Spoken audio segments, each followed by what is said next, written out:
Benvenuti al Meteo.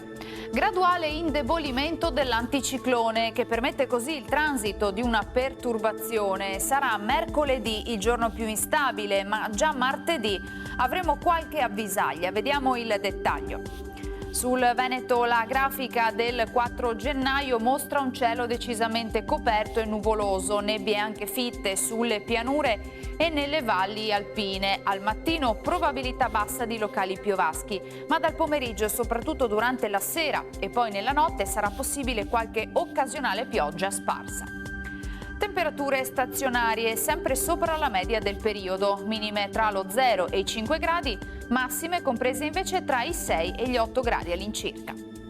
Ci spostiamo ora sul Friuli Venezia Giulia, anche qui la giornata sarà piuttosto uggiosa, con tempo però molto variabile e con qualche precipitazione discontinua.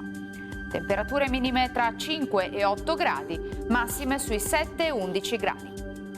Infine diamo uno sguardo alla situazione del Trentino Alto Adige, dove sarà generalmente asciutto. Tuttavia il cielo sarà grigio con qualche schiarita più soleggiata nel pomeriggio.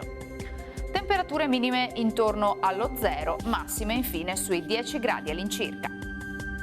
Dal Meteo di Antena 3 per ora è tutto, grazie per l'attenzione e arrivederci.